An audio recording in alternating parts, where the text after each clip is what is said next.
Welcome to exam theory. तो आज आप लोगों के लिए एक नया वैकेंसी आया है, सशस्त्र सीमा बल मिनिस्ट्रियल में आया है। तो आज की इस वीडियो में हम लोग इसके एग्जाम पैटर्न, योग्यता, कितनी वैकेंसी है, सिलेबस, एज, सैलरी, पेट और पीएचटी सभी के बारे में हम लोग इस वीडियो में देखने वाले हैं। तो आप लोग इस वीडियो के अंत तक जरूर बने रहिएगा। जो छात्र वर्दी पहनना चाहते हैं तो आप लोग इस फॉर्म को जरूर भरें। तो जिन्होंने अभी तक हमारे चैनल को सब्सक्राइब नहीं किया है तो सब्सक्राइब जरूर कर ले, साथ ही बेल आइकन को जरूर दबाएं। साथ ही स्टडी से संबंधित नोट्स या पीडीएफ पाने के लिए आप हमें टेलीग्राम चैनल, फेसबुक पेज और इंस्टाग्राम पर फॉलो कर सकते हैं। इसका लिंक इस वीडियो के डिस्क्रिप्शन बॉक्स में आपको मिल जाएगा। साथ ही इस वीडियो को अपने दोस्तों के साथ व्हाट्सएप ग्रुप, फेसबुक सभी जगह शेयर जरूर करें। तो चलिए बढ़ते हैं आगे।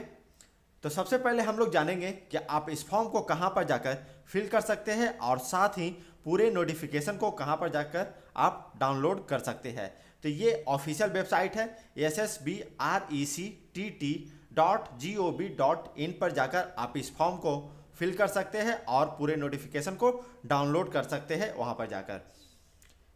अब हम जानते हैं कि कब से कब तक आप इस फॉर्म को फिल कर सकते हैं। तो जो आपका फॉर्म है वो 24/7/2021 से फॉर्म फिल होना शुरू हो गया है और इसका जो लास्ट डेट है वो है आपका 22/8/2021 तक आप इस फॉर्म को फिल कर सकते हैं।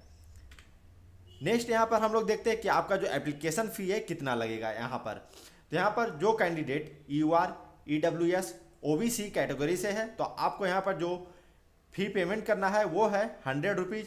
और जो कैंडिडेट बिलोंग करते हैं एससी, एसटी, एक्स सर्विसमैन और सभी फीमेल कैंडिडेट को यहाँ पर कोई भी पेमेंट नहीं करना है फॉर्म भरने में। नेक्स्ट बढ़ते हैं। तो यहाँ पर देखते हैं कि कितने कितने पोस्ट है सभी कैटेगरी में। तो यहाँ पर यूआर कैटेगरी में 47 वैकेंसी है, ईडब्ल्यूएस के लिए 11, ओबीसी के लिए 26, एससी के लिए 21, एसटी के लिए 10। टोटल यहाँ पर जो वैकेंसी है वो है 115। ये आपको ध्यान में रखना है। और यहाँ पर जो 10% है वो वैकेंसी है रिजर्व एक्स सर्विसमैन के लिए लगभग है, जो कि यहाँ पर आपका 10% मतलब हो गया यहाँ पर 12 वैकेंसी, 13 वैकेंसी है जो कि आपका एक्स सर्विसमैन के लिए यहाँ पर रिजर्व्ड है। नेक्स्ट यहाँ पर देखते हैं कि कौन कौन इस फॉर्म को है जो कि फिल कर सकते हैं। तो अगर आपका एज 18 से 25 है तो आप इस फॉर्म को जरूर भर सकते हैं। आगे हम लोग इसके रिलैक्सेशन के बारे में भी देखेंगे, अलग अलग कैटेगरी के लिए है जो कि एज में रिलैक्सेशन दिया जाता है। अगर आप इंटरमीडिएट और सीनियर सेकेंडरी अगर आप पास है 10+2 तो आप इस फॉर्म को जरूर भरें। रेगनाइज्ड बोर्ड्स या फिर यूनिवर्सिटी से अगर आप पास है 10+2 तो आप इस फॉर्म को जरूर भर सकते हैं। और आपको यहाँ पर इंग्लिश टाइपिंग चाहिए जिसमें कि स्पीड है जो कि आपका 35 चाहिए और हिंदी टाइपिंग में यहाँ पर 30 का स्पीड चाहिए। आपके पास अगर इंग्लिश है तो आप इस फॉर्म को भर सकते हैं या फिर हिंदी है जिसमें कि आपको 30 का स्पीड यहाँ पर आपको चाहिए। तो दोनों में से कोई एक अगर आपके पास है टाइपिंग का स्किल तो आप इस फॉर्म को जरूर भरें। अगर नहीं भी है तो अभी आपके पास समय है, आप इस फॉर्म को जरूर भरें और अभी से ही टाइपिंग की शुरुआत कर दें। चलिए आगे बढ़ते हैं। यहाँ पर देखते हैं कि एलिजिबिलिटी है जो कि आप लोग जान ही चुके हैं कि अगर आप 10+2 है तो आप इस फॉर्म को जरूर भर सकते हैं। और जो आपका यहाँ पर डेट ऑफ बर्थ है वो आपके मैट्रिक के जो रिजल्ट में आपका जो डेट ऑफ बर्थ वहाँ पर मेंशन है उसी के हिसाब से है जो कि आपको यहाँ पर एज ये सब डिटरमिन किया जाएगा।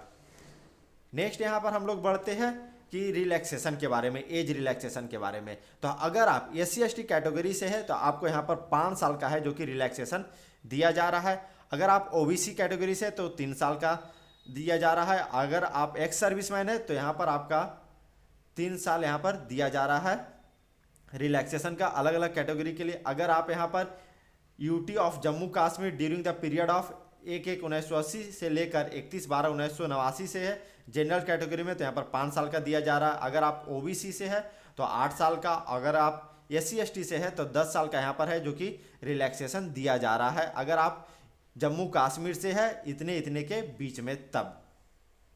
फिर यहाँ पर है children dependent on the victim killed in the 1984 rights, communal riots. अगर आप गुजरात के राइट्स में अगर विक्टिम है तो अनरिजर्व जनरल कैटेगरी के लिए 5 साल, OBC के लिए 8 साल और ST/ST के लिए यहाँ पर 10 साल का यहाँ जो कि रिलैक्सेशन दिया गया है। नेक्स्ट यहाँ पर देखते हैं कि मोड ऑफ सिलेक्शन क्या होने वाला है। कि कैसे कैसे आपका है जो कि प्रक्रिया होगा। तो सबसे पहले यहाँ पर आपका होगा फिजिकल इफिशियंसी टेस्ट और फिजिकल स्टैंडर्ड टेस्ट होगा। इसमें आपको क्या क्या चाहिए ये हम लोग देखते हैं। तो फिजिकल इफिशियंसी टेस्ट में मेल के लिए है 1.6 किलोमीटर जो कि 6 मिनट 30 सेकेंड में आपको यहाँ पर दौड़ना है 1.6 किलोमीटर। फिर फीमेल कैंडिडेट के लिए है 800 मीटर जो कि 4 मिनट में यहाँ पर आपको चाहिए। नेक्स्ट देखते हैं मोड ऑफ सिलेक्शन में। फिर इसके बाद आपका होगा फिजिकल स्टैंडर्ड टेस्ट PST। इसमें है जो कि मेल कैंडिडेट का जो हाइट है वो चाहिए आपका 165 और चेस्ट चाहिए आपका 77 और मिनिमम जो एक्सपेंसर जो फुलाना है आपको सीना है वो है आपका 5। अगर हम देखें यहाँ पर फीमेल का तो यहाँ पर हाइट चाहिए 155 और जो चेस्ट है वो यहाँ पर नहीं चाहिए, नॉट एप्लीकेबल है। अगर आप इन रीजन से अगर बिलोंग करते हैं ग्वालियर, कुमानिस, गोरखा, डोगराज, मराठा, अगर आप इन सभी डिस्ट्रिक्ट्स अगर इन सभी कैंडिडेट अगर कैटेगरी से अगर आप बिलोंग करते हैं जो कि स्टेट सिक्किम, नागालैंड, अरुणाचल प्रदेश, मणिपुर, मेघालय, अगर इन सभी स्टेट से अगर आप बिलोंग करते हैं और इस कैटेगरी से अगर आप बिलोंग करते हैं तो तब आपका मेल का जो हाइट है वो 162.5 है और मिनिमम जो चेस्ट है वो है आपका 77 और मिनिमम एक्सपेंशन यहाँ पर चाहिए 5 और फीमेल का जो हाइट है वो चाहिए 150। अगर आप all candidate belonging to schedule tribe category है तब आपका अगर आप ST से बिलोंग करते हैं तो यहाँ पर मेल का जो हाइट है वो चाहिए 162.5 और फीमेल का चाहिए 150 और यहाँ पर जो मेल का जो चेस्ट है वो मिनिमम चाहिए 76 और मिनिमम एक्सपेंशन है जो कि 5 है और फीमेल के लिए यहाँ पर नॉट एप्लीकेबल है। ये हो गया आपका पेट और PST का, ये हो गया आपका पहला चरण का एग्जाम। नेक्स्ट जो आपका चरण का एग्जाम है वो है आपका रिटेन टेस्ट। इसमें जो आपका जो सेंटर दिया जाएगा वो गवर्नमेंट स्कूल दिया जाएगा, KV स्कूल दिया जाएगा और SSB का जो लोकेशन है वहाँ आपका है जो कि सेंटर जा सकता है। और इसमें जो आपका एग्जाम है वो 2 घंटे का होगा। इसमें आपके 100 मार्क्स के एग्जाम होंगे और 100 क्वेश्चन है जो कि पूछे जाएंगे। इसमें जो क्वेश्चन है आपके जनरल GK से पूछे जाएंगे, मैथ से पूछे जाएंगे, रीजनिंग से पूछे जाएंगे और जनरल इंग्लिश या फिर हिंदी से क्वेश्चन यहाँ पर आपसे पूछे जाएंगे। इन दोनों में से आप कोई भी बना सकते हैं, जनरल इंग्लिश या फिर जनरल हिंदी से। और जो आपका मिनिमम क्वालिफाइंग मार्क्स है जनरल के लिए 50 मार्क्स है और EWS OBC इन सभी के लिए और एक सर्विसमैन के लिए सभी के लिए यहाँ पर चाहिए 50% मिनिमम क्वालिफाइंग मार्क्स और ST ST के लिए 45 मार्क्स चाहिए यहाँ पर क्वालिफाइंग के लिए।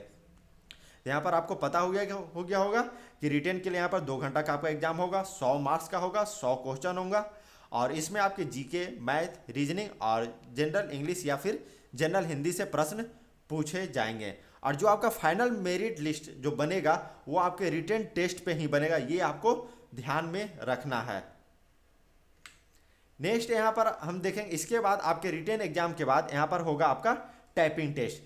अगर आप इंग्लिश से है तो आपका इंग्लिश टाइपिंग होगा, अगर आप हिंदी से है तो हिंदी टाइपिंग होगा, ये आपको ध्यान में रखना है। ये हो गया आपका तीसरा स्टेज। पहला स्टेज हो गया आपका पेट और PST, दूसरा स्टेज हो गया यहाँ पर आपका रिटेन टेस्ट और तीसरा हो गया यहाँ पर स्किल टाइपिंग टेस्ट हो गया।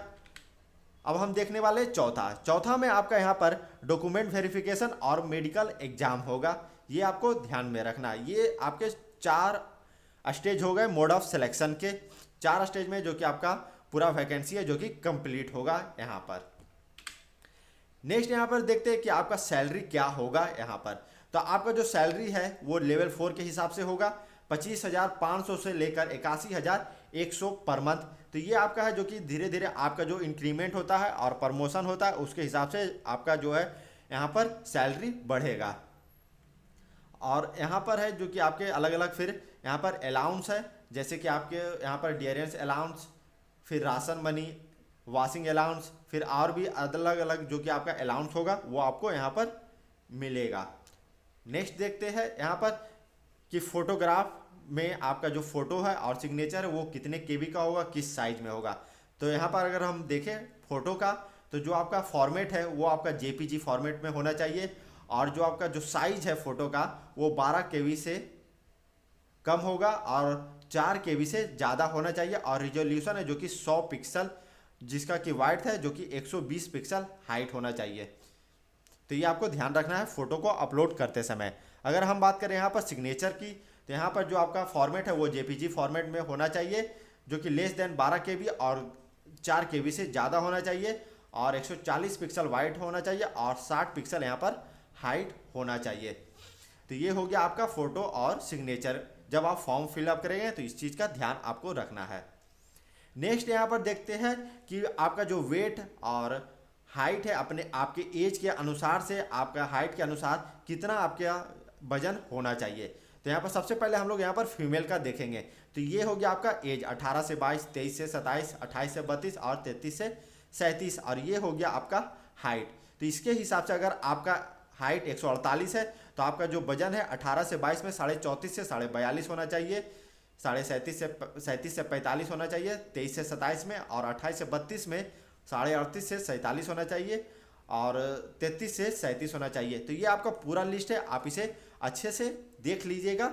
फिर हो गया आपका यहाँ पर हाइट, अगर आपका 150 है तो इतने इतने हाइट होना चाहिए एज के अनुसार। फिर अगर आपका हाइट 153 है तो एज के अनुसार इतने इतने हाइट होना चाहिए। ये सभी है जो कि अलग अलग यहाँ पर दिया हुआ है कि आपका कितना वजन होना चाहिए। नेक्स्ट यहाँ पर है कि मेल कैंडिडेट का, तो ये अलग अलग यहाँ पर आपका हाइट दिया हुआ है, और ये हो गया आपका एज। अगर आप इस एज के हैं तो आप इतना इतना हाइट होना चाहिए, अगर आप इस एज से तो इतना इतना हाइट होना चाहिए, अगर आप इस एज से है तो इतना इतना हाइट होगा, और इतना इतना, फिर आपका 33 से 37 है तो फिर इतना हाइट होना चाहिए। तो अगर आपको यह वीडियो पसंद आया है तो आप लोग इस वीडियो को लाइक ज़रूर करें, और जो वर्दी अगर आप पहनना चाहते हैं तो आप इस फॉर्म को ज़रूर भरें। जिनके पास टाइपिंग नहीं भी है तो आपके पास अभी समय है, आप टाइपिंग कर सकते हैं। तो इस वीडियो को अपने दोस्तों के साथ व्हाट्सएप ग्रुप, फेसबुक सभी जगह शेयर जरूर करें। तो आज की इस वीडियो में बस इतना ही, मिलते हैं अगले वैकेंसी के साथ। तो तब तक के लिए धन्यवाद।